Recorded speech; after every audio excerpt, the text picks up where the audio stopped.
नमस्कार, मैं माधुरी वर्मा। आज कक्षा 11 की पुस्तक में संकलित प्रेमचंद जी द्वारा रचित नमक का दरोगा पाठ का सारांश का अध्ययन करेंगे।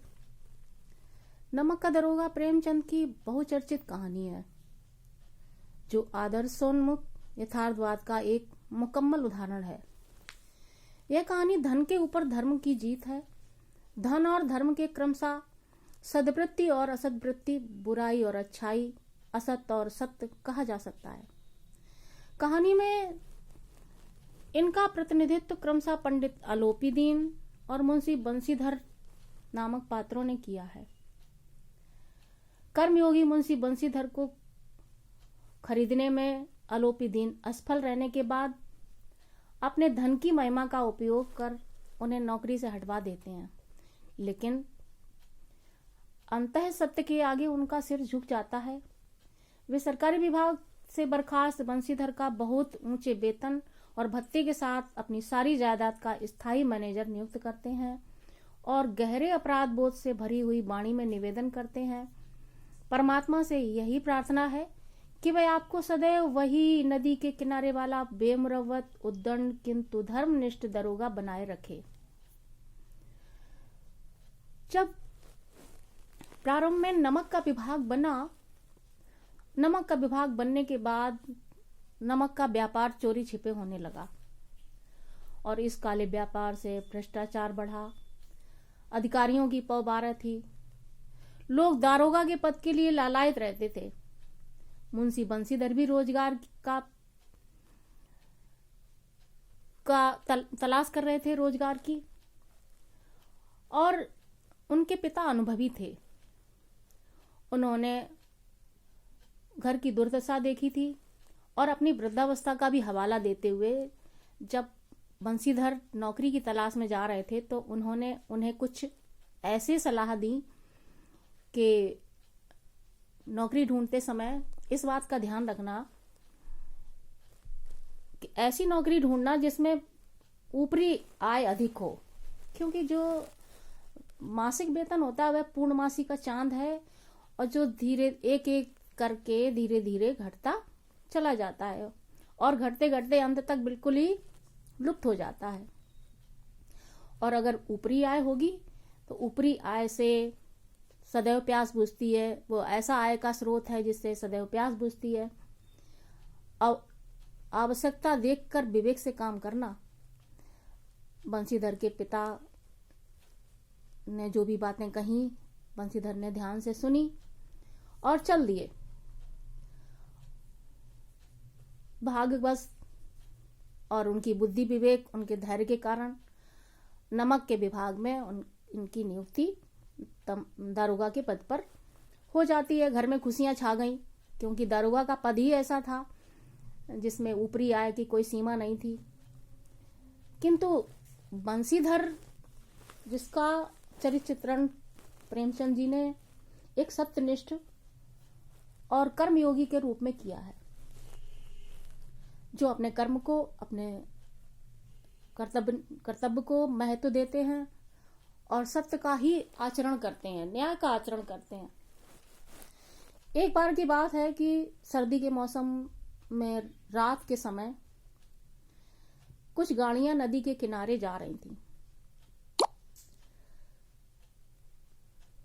उन गाड़ियों की आवाज सुनकर के बंसीधर नए नए दारोगा बने थे। वे नदी किनारे जाते हैं और देख करके कि वहां बहुत सारी गाड़ियां हैं, लाइन से लगी हैं। पूछते हैं ये गाड़ियां किसकी हैं। पता चला कि ये आलोपी दीन की हैं। इनमें क्या है? तो उनके जो काम करने वाले थे, ले जा रहे थे गाड़ियों को, उन्होंने कहा कि इसमें, बताया नहीं उन्होंने, बल्कि बंसीधर ने स्वयं ही गाड़ियों को देखा तो उनमें नमक था। बंसीधर ने सारी गाड़ियां रुकवा दी और ये कहा कि जिसकी गाड़ियां हैं उसे बुलाकर लाओ। पंडित आलोपी दीन अपने एक रथ था उनका सजा सजाया उस पर आराम से ऊँघते हुए जा रहे थे। तभी गाड़ी वालों ने कहा कि गाड़ियां रोक दी गई हैं और दारोगा बुला रहे हैं। इधर अलोपीदीन को लक्ष्मी पर इतना अधिक विश्वास था, वे कहते थे कि धर्म तो धन की दासी है, लक्ष्मी के चरणों में तो सब पड़े हैं। और उन्हें भरोसा था कि वे बंसीधर दारोगा जो बंसीधर है उनको भी वे खरीद लेंगे धन के लालच से। परंतु बंसीधर जो दारोगा थे उनके पास जब पहुंचे अलोपीदीन तो उन्होंने यही कहा, व्यर्थ में कष्ट आपने उठाया, हम यहाँ से जा रहे थे गाड़ियां लेकर, आपको भेंट चढ़ाए बिना नहीं जाते। तो बंसीधर कहते हैं कि मैं बिकने वाला नहीं हूं जो कौड़ियों में बिक जाऊं। हम ईमान नहीं बेचते हैं और आपको गिरफ्तार किया जाता है क्योंकि ये गैर कानूनी है। आप नमक का जो चोरी छिपे व्यापार कर रहे हैं वह गैर कानूनी है। यह आदेश सुनकर अलोपीदीन हैरान रह गए क्योंकि उनके साथ जीवन में कभी ऐसा नहीं हुआ था, किसी ने इस प्रकार से उनको नहीं कहा था। जो बंसीधर हैं उन्होंने कहा कि इन्हें गिरफ्तार कर लो। अब बदलू सिंह नाम का एक लड़का जिसे कहा गया तो वो तो घबरा गया, कैसे इसे इनको गिरफ्तार करें, ये इतने बड़े आदमी हैं, इतने बड़े जमींदार हैं, इनको किस प्रकार से गिरफ्तार करें। अलोपीदीन सोच रहे अभी नया नया लड़का है, नया नया दारोगा बना है और समझ जाएगा। तो उन्होंने सोचा कि ऐसा कह के दीन भाव में बोल पड़े कि आप ऐसा ना करो, हमारी इज्जत मिट्टी में मिल जाएगी। परंतु बंसीधर ने साफ मना कर दिया। अलोपीदीन ने 4,000 से लेकर के 40,000 तक की रिश्वत देनी चाहिए, परंतु बंसीधर ने उनकी एक ना सुनी। ऐसा लग रहा था कि धर्म ने धन को पैरों तले कुचल डाला। अलोपीदीन गिरफ्तार हो गए। सुबह उन्हें अदालत में जाना था। सुबह तक हर किसी की जुबान पर यही किस्सा था कि पंडित अलोपीदीन गिरफ्तार हो गए। और हमारे समाज में एक बात देखी जाती है कि भीड़ किसी का हिस्सा नहीं होती, किसी के साथ नहीं होती है। जिधर पल्ला भारी होता है भीड़ उधर होती है। जिस समय अलोपीदीन अदालत जा रहे थे तो सारे लोग जो कि स्वयं गलत काम करने वाले थे, स्वयं रिश्वतखोर थे, जैसे दूध में पानी मिलाकर दूध बेचने वाला ग्वाला, बिना टिकट यात्रा करने वाले लोग, झूठे रोजनामचे भरने वाले अधिकारी, सब ऐसे गर्दनें चला रहे थे, ऐसे बोल रहे थे कि अच्छा हुआ आज सही राह पकड़ गया। अब यह लग रहा है कि सारा पाप धरती पर से उठ गया। सबको आश्चर्य भी हो रहा था। उनके पकड़े जाने पर आश्चर्य नहीं था, बल्कि यह आश्चर्य था कि अलोपीदीन कानून के पंजे में आए कैसे। आज तक कभी ऐसा नहीं हुआ कि धन के द्वारा उन्होंने किसी को खरीद ना पाया हो। सब अब अदालत पहुंचे। मुंशी जी को, जो दरोगा थे, उनको अदालत से न्याय की उम्मीद नहीं थी क्योंकि जो कर्मचारी थे उनके सब अलोपीदीन के हाथों बिके हुए थे। उनके हाथों का ये मानकर चलिए कि खिलौना थे और उनकी ही बात मानने वाले थे। जब वही हुआ जिसका डर था बंसीधर को, अदालत ने फैसला किया कि पंडित अलोपीदीन के विरुद्ध प्रमाण जो है नहीं कोई, बिना प्रमाण के इनकी गिरफ्तारी हुई है, कोई आधार नहीं है उसका, वे ऐसा कार्य नहीं कर सकते।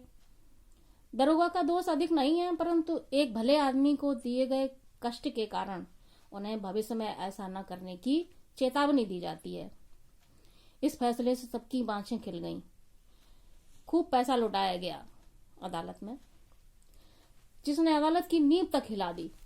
बंसीधर बाहर निकले तो चारों तरफ से व्यंग की बातें सुनने को मिली।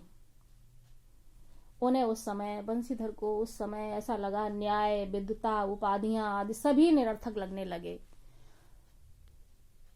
क्योंकि सारे लोग धन के आगे झुक गए थे। बंसीधर को भी बर्खास्तगी का पत्र 1 सप्ताह बाद मिल गया। ये उनकी कर्तव्य परायणता का दंड था। दुखी मन से वे घर चले। उनके पिता खूब बड़बड़ाए इसलिए कि वो पहले ही जब नौकरी ढूंढने जा रहे थे तभी कहा था कि ऐसी नौकरी ढूंढना जिसमें ऊपरी आय हो।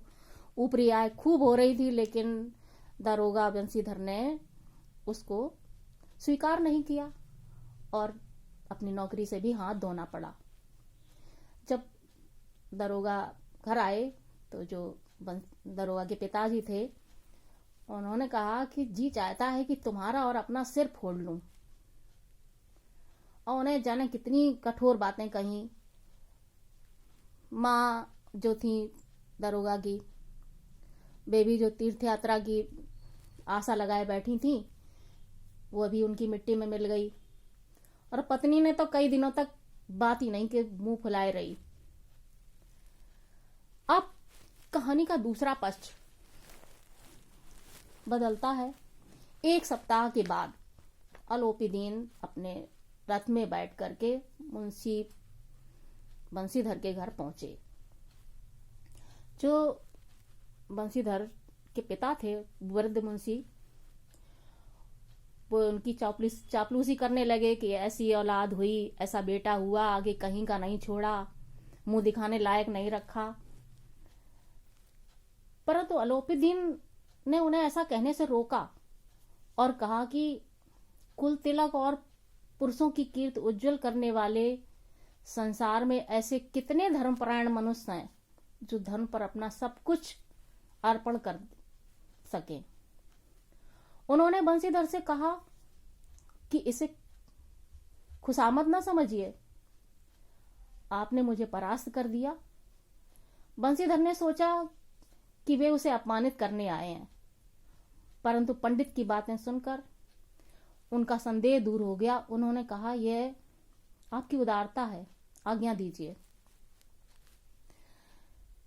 पिता तो जी हुजूरी कर रहे थे अलोपीदीन की, परंतु बंसीधर भी अपने संस्कारों के कारण घर आए मेहमान को, घर पर आए अलोपीदीन, तो उनका निरादर नहीं करेंगे।